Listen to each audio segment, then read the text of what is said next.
wabarakatuh. Selamat siang rekan-rekan semua. Terima kasih sebelumnya saya ucapkan kepada rekan-rekan semua telah menyempatkan waktunya untuk sesi diskusi kita pada hari ini, yaitu insya Allah kita akan membahas tentang knowledge is power, di mana untuk kelas diskusi kita pada hari ini sebagai salah satu tugas mata kuliah filsafat yang dosen pengampunya yaitu yang terhormat Bapak Dr. Muhammad Abdul Zain.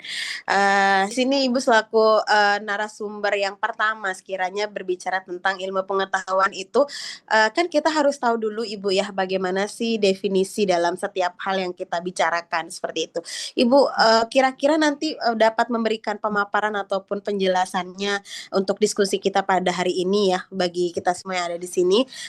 Bagaimana sih definisi ilmu pengetahuan dan juga makna filosofinya seperti itu Ibu. Oke. Boleh silakan Ibu Nurwulan, waktu dan tempatnya saya persilakan. Iya, terima kasih Bu Nurul. Oke, kita membahas tentang knowledge is a power.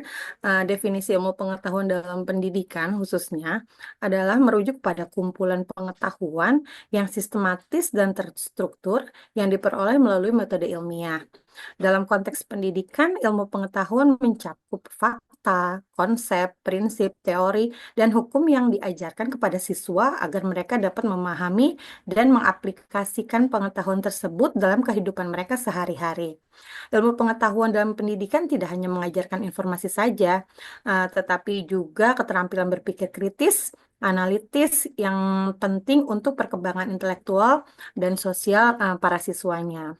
Nah, lalu makna filosofi dalam ilmu pengetahuan, maksudnya makna filosofi di ilmu pengetahuan itu eh, ada beberapa poin yang akan saya bahas.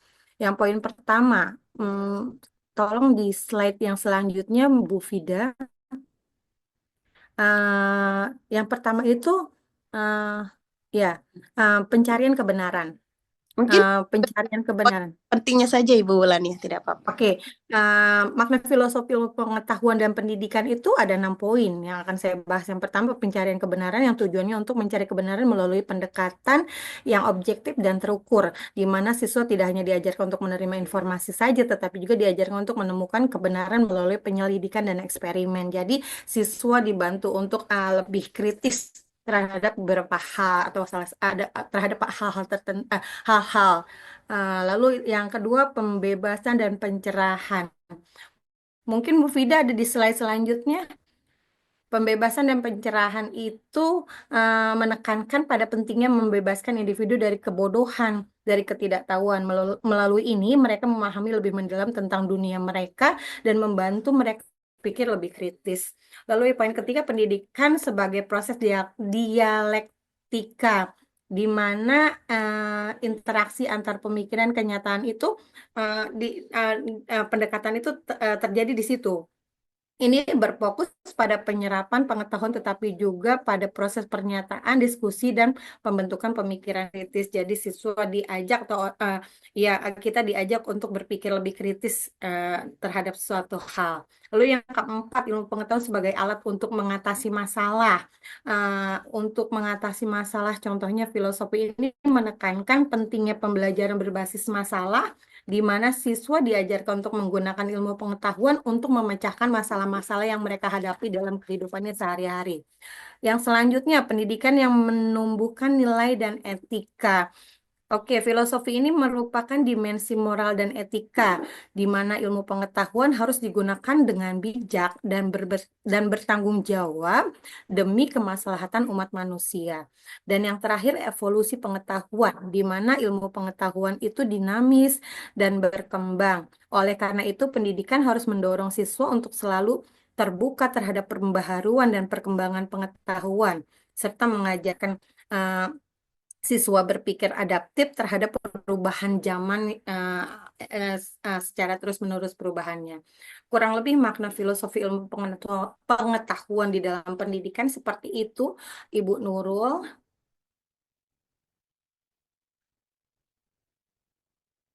Ya, mungkin bisa dilanjutkan. Bu Nurul mungkin masih di mute ya? Sebelumnya terima kasih Ibu Nurwulan untuk Iya. pemaparan yang diberikan ya. Ini cukup luar biasa informasi yang diberikan ya bagi kita semua. Yang mana memang ternyata berbicara tentang ilmu pengetahuan itu ataupun filosofinya sendiri, berarti ini tentang bagaimana kita sebagai insan ini memiliki upaya ataupun usaha yang tersistematis seperti itu ya Ibu ya, untuk memperoleh baik itu mengembangkan potensi kita atau ilmu pengetahuan yang ada menjadi lebih baik lagi ya, dan juga mengorganisasi pengetahuan tentang baik itu alam ataupun kehidupan melalui observasi tadi ya. Kemudian ada juga pemikiran rasional yang memang tujuannya adalah untuk memahami bagaimana sih fenomena dunia itu secara objektif dan juga lebih bijaksana seperti itu. Baik, terima kasih sekali lagi Ibu Wulan untuk pemaparan yang diberikan ya Ibu ya. Nah, Sama-sama Ibu Nur. dari pemaparan tadi kita pastinya teman-teman sudah mengetahui tentang bagaimana sih definisi dari ilmu pengetahuan dan juga filosofinya seperti itunya ya. Pasti kita juga ingin mengetahui dari banyaknya fenomena yang terjadi ya dari perkembangan ilmu pengetahuan yang ada seperti itu. Kita juga ingin mengetahui bagaimana kira-kira relevansinya nih ilmu pengetahuan dalam kehidupan kita seperti itu. Mungkin untuk pertanyaan yang kedua, ini tentang relevansi ilmu pengetahuan dalam kehidupan kita sehari-hari itu seperti apa, akan dijawab. Saya ingin berikan kepada Ibu Dewi. Halo Ibu Dewi. Ya, halo Ibu Nurul. Baik. Ibu, Ya, keadaannya baik. sehat hari ini? Sehat ya, baik. Alhamdulillah sehat. Iya, Ibu, pada hari ini kan kita berbicara tentang bagaimana ilmu pengetahuan ya Ibu ya dalam kehidupan kita. Pastinya ini juga berbicara tentang apa namanya ilmu pengetahuan itu tidak lepas dari bagaimana relevansinya juga nih dalam kehidupan kita. Nah, Ibu Dewi kira-kira bagaimana sih sebenarnya ya relevansinya ilmu pengetahuan itu dalam kehidupan kita? Mungkin nanti boleh sekiranya memberikan sedikit apa namanya informasi ataupun mungkin juga penjelasannya kepada audiens kita pada talks kita pada hari ini. Waktu dan kesempatannya saya berikan Ibu Dewi, silahkan. Baik, terima kasih Bu Nurul dan rekan-rekan semua. Pada kesempatan kali ini saya akan menjabarkan tentang relevansi ilmu pengetahuan dalam kehidupan sehari-hari. Ada 8 poin di sini yang mencakup dalam relevansi ilmu pengetahuan dalam kehidupan sehari-hari. Yang pertama yaitu pemecahan masalah. Dalam kehidupan sehari-hari, baik itu dalam pekerjaan, hubungan sosial, atau masalah pribadi, kemampuan untuk berpikir kritis dan menggunakan pengetahuan yang diperoleh untuk menemukan solusi sangatlah penting. Ilmu pengetahuan juga mengajarkan cara berpikir logis, sistematis, dan berbasis bukti yang dapat diterapkan dalam berbagai situasi. Kemudian yang kedua yaitu kemajuan teknologi dan inovasi. Ilmu pengetahuan adalah pendorong utama dalam perkembangan teknologi, mulai dari penemuan obat-obatan, contohnya, yang menyelamatkan jiwa. Nah, kemudian dalam teknologi itu sendiri yaitu teknologi informasi yang mempermudah komunikasi hingga teknologi energi yang lebih efisien dan ramah lingkungan.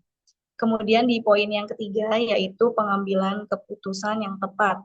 Misalnya dalam memilih produk, ya, memahami isu kesehatan atau merencanakan keuangan.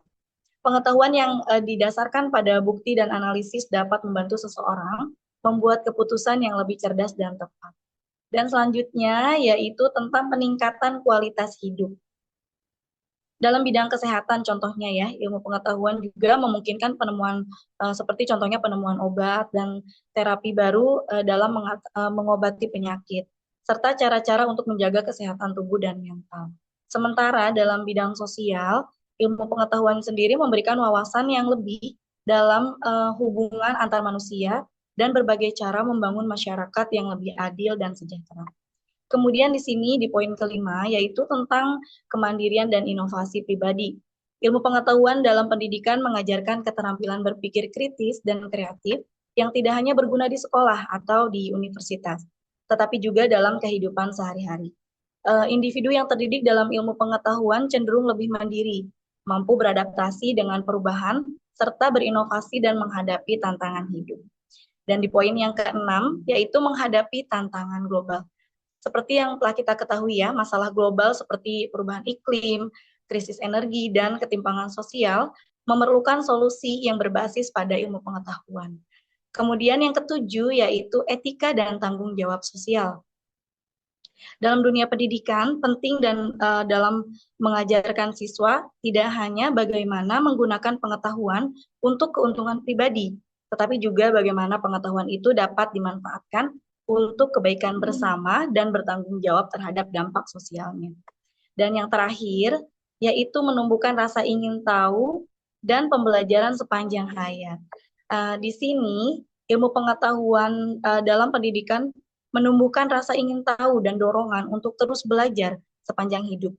Di dunia yang terus berubah, kemampuan untuk belajar dan beradaptasi adalah kunci untuk bertahan dan berkembang. Pendidikan ilmu pengetahuan mendorong individu untuk terus mengeksplorasi, mencari tahu, dan berinovasi sepanjang hidup. Dan mungkin itu saja 8 poin yang bisa saya jabarkan. Semoga bermanfaat. Saya kembalikan kepada Ibu Nurul. Terima kasih. Terima kasih Ibu Dewi ya untuk pemaparannya ini tentang bagaimana relevansi ilmu pengetahuan itu dalam kehidupan kita seperti itu.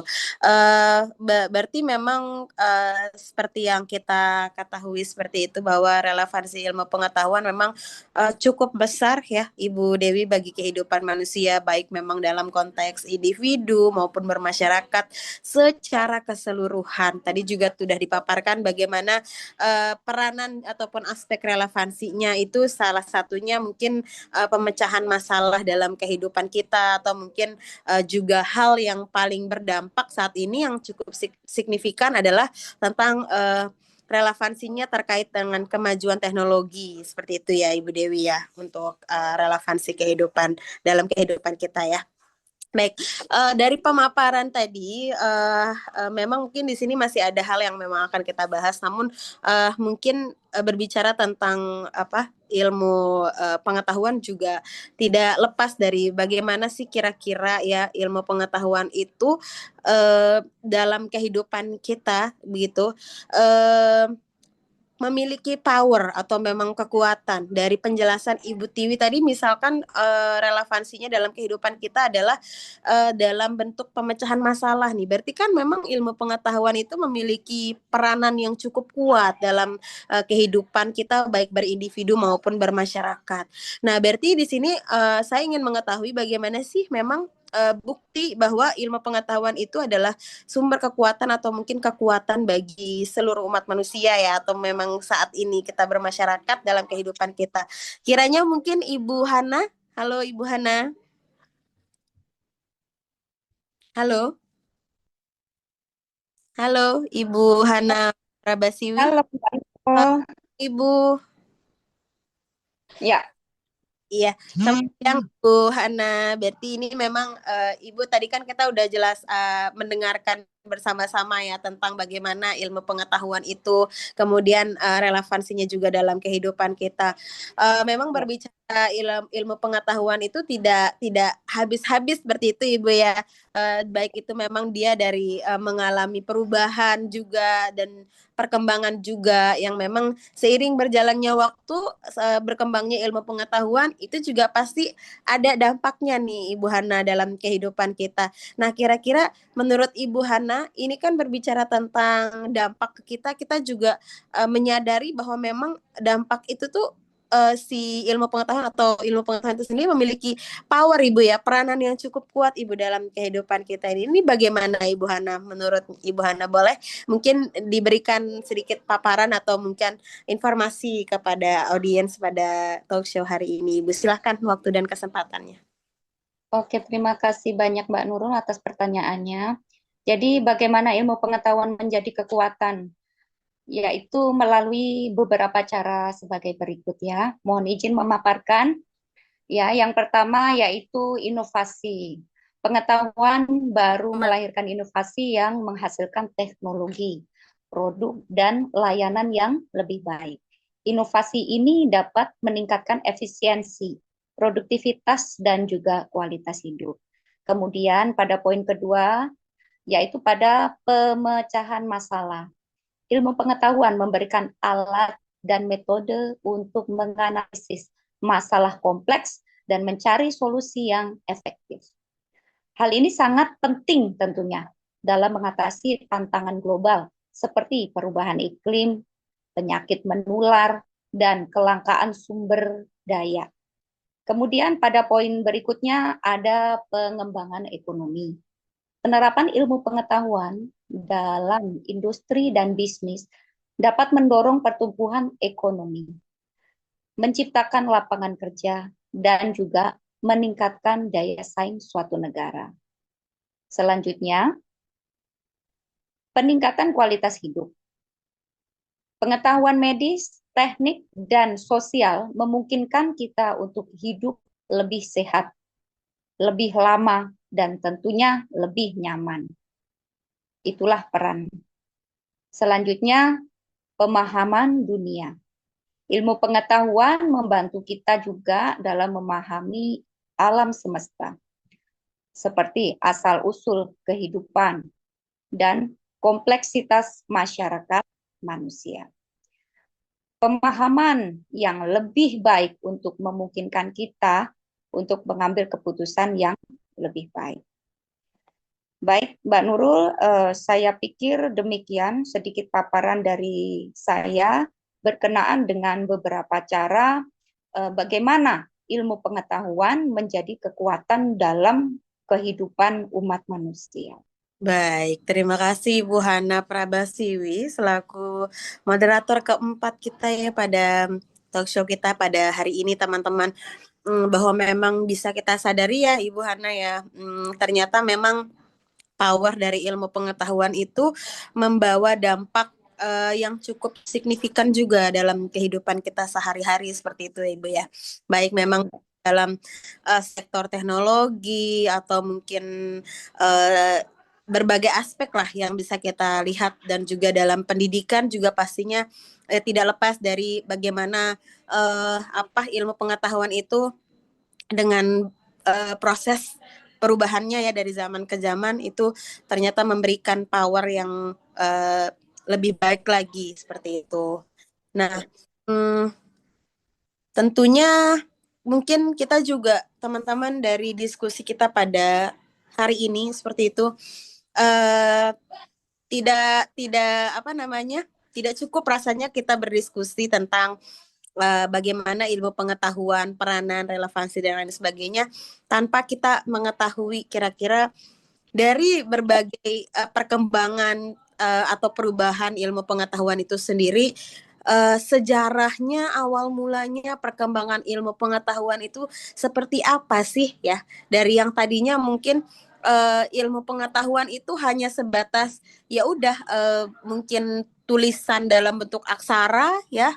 Orang zaman dulu kan nulisnya mungkin di batu, di daun dan lain sebagainya. Sampai dengan saat ini kita bisa merasakan ilmu pengetahuan itu bisa diakses dengan sangat mudah seperti itu oleh umat manusia. Baik, kita akan membahas sedikit teman-teman bagaimana sejarah dan juga perkembangan ilmu pengetahuan. Ini mungkin kita bisa berikan waktu dan kesempatannya untuk Ibu Fida. Halo Ibu Fida. Halo Mbak Nurul, Selamat siang Ibu. selamat siang. Bagaimana keadaannya hari ini? Alhamdulillah luar biasa. Baik Ibu, sebelumnya mohon izin ya Ibu ya, ini kita sedikit berbicara tentang bagaimana sih maksud saya untuk sejarah ilmu pengetahuan dan juga perkembangan ilmu pengetahuan dari zaman ke zaman. Kan seperti yang kita lihat ini mengalami perubahan yang cukup signifikan Ibu ya, dan juga dari perkembangan ilmu pengetahuan itu sendiri juga pastinya membawa dampak yang berbeda juga nih Ibu bagi kehidupan kita ya. Nah, kira-kira Ibu Vida mungkin sekiranya bisa memberikan sedikit penjelasan ataupun mungkin pemaparan sejarah perubahan ilmu pengetahuan itu seperti apa gitu. Kemudian juga perkembangannya saat ini yang dirasakan itu seperti apa gitu. Waktu dan tempatnya saya persilahkan Ibu Vida. Baik, terima kasih Mbak Nurul atas kesempatan yang diberikan kepada saya.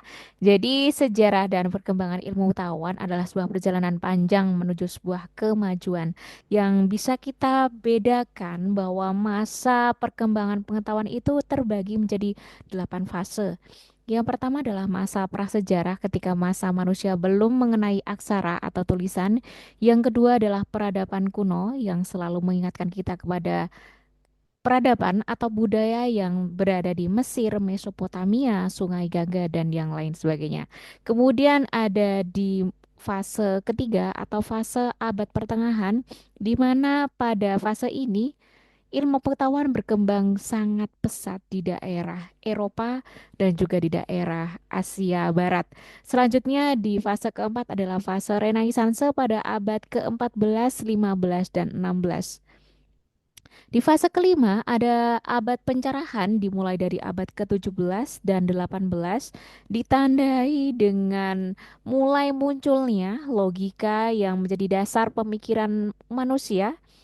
Contohnya dalam bidang fisika, kimia, biologi, dan astronomi. Pada zaman inilah kita mengenal yang namanya astrologi atau ilmu perbintangan. Pada fase keenam, pada abad ke-19, revolusi industri dimulai dari negara Inggris atau di daerah Eropa.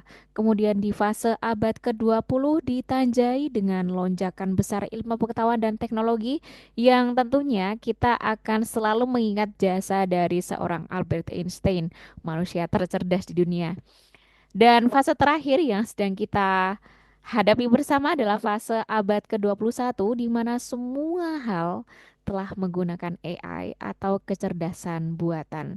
Dari fase-fase tersebut bisa kita simpulkan bahwa perkembangan ilmu pengetahuan mencerminkan keinginan manusia untuk selalu menjawab pertanyaan tentang alam semesta, kehidupan, dan teknologi.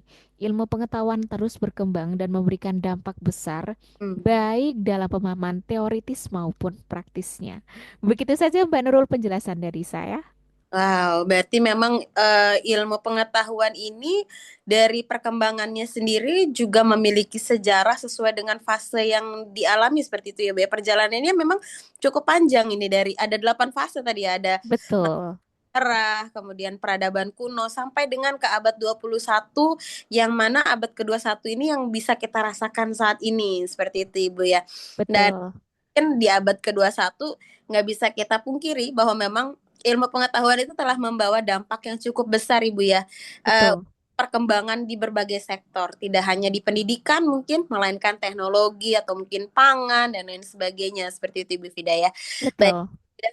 terima kasih untuk paparan yang diberikan dan juga sekiranya ini menjadi pengetahuan baru untuk kita semua ya audiens pada talkshow kita pada hari ini bahwa memang oh seperti itu perkembangan dan juga perjalanan dari ilmu pengetahuan ini ya hingga membawa dampak yang cukup besar dalam kehidupan kita ya sehari-hari. Terima kasih Ibu Fida untuk pemaparan yang diberikan Ibu. Nah, di sini kita juga pastinya masih ada satu narasumber lagi seperti itu. Nah, untuk narasumber yang terakhir ini ada Kak Monik. Halo Kak Monik. Halo, maaf Selamat ya agak berisik, ada suara azan. ya, tidak apa-apa. Eh, Bu Monik, sorry, aku manggilnya Ibu ya, Ibu ya, maaf. Bu Monik, ini untuk pada diskusi kita hari ini berbicara tentang bagaimana ilmu pengetahuan itu dalam kehidupan kita, Bu Monik. Di sini pastinya berbicara tentang ilmu pengetahuan kan ada implementasi yang harus kita ketahui seperti itu. Jadi untuk Ibu Monik mungkin bisa memberikan sedikit paparannya atau penjelasan tentang bagaimana implementasi ilmu pengetahuan sebagai kekuatan dalam kehidupannya seperti itu. Silakan Ibu Monik, waktu dan tempat kami persilakan. Oke, implementasi ilmu pengetahuan sebagai kekuatan yang bisa ibarat kata mengubah dunia dengan pengetahuan. Jadi bagaimana ilmu pengetahuan itu sendiri menjadi kekuatan? Ilmu pengetahuan bisa menjadi suatu kekuatan melalui beberapa cara, yaitu melalui inovasi, bahwa pengetahuan itu bisa untuk melahirkan inovasi yang menghasilkan teknologi, produk, dan layanan yang lebih baik. Inovasi ini dapat meningkatkan efisiensi, produktivitas, dan kualitas hidup. Ilmu pengetahuan itu bisa menjadi suatu kekuatan dengan cara sebagai suatu pemecahan masalah. Ilmu pengetahuan memberikan alat dan metode untuk menganalisis masalah kompleks dan mencari solusi juga sangat penting dalam mengatasi tantangan global seperti perubahan iklim, penyakit menular, dan kelangkaan sumber daya. Melalui cara pengembangan ekonomi, penerapan ilmu pengetahuan dalam industri dan bisnis dapat ekonomi, menciptakan lapangan pekerjaan, dan meningkatkan daya saing suatu negara. Melalui peningkatan kualitas hidup, pengetahuan medis, teknik, dan sosial memungkinkan kita untuk hidup lebih sehat, lebih lama, dan lebih nyaman. Dengan cara dalam pemahaman dunia, ilmu pengetahuan membantu kita memahami alam semesta, asal-usul kehidupan, dan kompleksitas masyarakat manusia. Pemahaman yang lebih baik ini memungkinkan kita untuk mengambil keputusan yang lebih baik. Meskipun ilmu pengetahuan memiliki potensi yang sangat besar, implementasinya juga dihadapkan pada beberapa tantangan, seperti dalam hal etika. Pengembangan teknologi baru seringkali menimbulkan pertanyaan etis yang kompleks, misalkan penggunaan kecerdasan buatan dalam pengambilan keputusan atau manipulasi genetik manusia. Tidak semua orang memiliki akses yang sama terhadap manfaat ilmu pengetahuan. Kesenjangan sosial, ekonomi, dan geografis dapat menghambat penerapan ilmu pengetahuan untuk mengatasi masalah global. Dalam misinformasi, penyebaran informasi yang salah atau menyesatkan dalam menghambat kemajuan ilmu pengetahuan dan membuat masyarakat ragu terhadap temuan ilmiah. Implementasi ilmu pengetahuan sebagai kekuatan dalam kehidupan mencakup pemanfaatan pengetahuan ilmiah untuk meningkatkan kualitas hidup, menciptakan solusi atas masalah, dan mendorong kemajuan manusia secara berkelanjutan. Tantangan yang tadi baru saja saya sebutkan itu juga membuka peluang untuk mengembangkan kebijakan dan praktik yang lebih baik dalam mengelola ilmu pengetahuan. Dengan bekerja sama, kita dapat memastikan bahwa ilmu pengetahuan sekiranya digunakan untuk kebaikan umat manusia dan planet kita. Demikian atas penjelasan atas pertanyaan yang tadi Ibu Nurul berikan. Terima kasih. Masih atas penjelasannya Ibu Monik. Berarti memang implementasinya ilmu pengetahuan itu tuh memang bisa kita manfaatkan dari berbagai sektor Ibu ya. Baik memang tadi yang diberikan paparannya itu ada dari inovasi, pemecahan masalah, pengembangan ekonomi, dan juga peningkatan kualitas hidup, serta yang terakhir itu ada bagaimana kita sebagai umat manusia bisa memahami dunia dan semesta ini seperti dengan adanya teknologi ya tadi ya. Baik, terima kasih rekan-rekan semua untuk waktu dan juga pemaparan yang diberikan. Pastinya ini akan menjadi sebuah informasi yang cukup baik ya untuk kita ke depannya tentang power of knowledge itu sendiri, atau memang tentang peranan dari ilmu pengetahuan itu sendiri. Mungkin ini adalah beberapa kesimpulan yang bisa saya simpulkan dari berbagai paparan teman-teman semua tadi atau rekan-rekan semua mengenai tentang ilmu pengetahuan. Bisa disimpulkan bahwa memang ilmu pengetahuan adalah kekuatan utama untuk membentuk kehidupan modern seperti itu. Dengan memanfaatkan ilmu pengetahuan secara bijak, manusia itu dapat mengatasi tantangan global, kemudian meningkatkan kesejahteraan dan juga menciptakan masa depan yang lebih baik. Namun memang penting juga untuk mengimbangi seperti itu tentang perkembangan ini atau perkembangan ilmu pengetahuan tadi dengan tanggung jawab moral dan juga etika untuk memastikan bahwa ilmu pengetahuan yang digunakan itu demi kebaikan bersama seperti yang dipaparkan Kak Monik terakhir kali tadi ya. Wah, teman-teman, ini diskusi atau talkshow kita pada hari ini ternyata sudah sampai di sesi terakhir ya. Kita sudah tiba di penghujung talkshow kita pada hari ini atau penghujung diskusi kita pada hari ini. Jadi sekali lagi saya ucapkan terima kasih kepada teman-teman semua untuk partisipasinya, kemudian untuk waktunya juga dan juga pemaparan yang diberikan ya rekan-rekan semua. Baik, dari pemaparan yang diberikan, ada yang terakhir dari Kak Monik, kemudian kesimpulan dari yang saya berikan menandakan bahwa talkshow ini sudah berakhir seperti itu, dan mungkin sekiranya ini bisa diterima menjadi salah satu syarat untuk memenuhi tugas ujian akhir semester kami. Ini terkhusus kepada Bapak yang terhormat Bapak Dr. Abdul Zain seperti itu Bapak. Kami ucapkan terima kasih atas perhatian dan partisipasi teman-teman semua. Wassalamualaikum warahmatullahi wabarakatuh. Waalaikumsalam. Waalaikumsalam warahmatullahi wabarakatuh.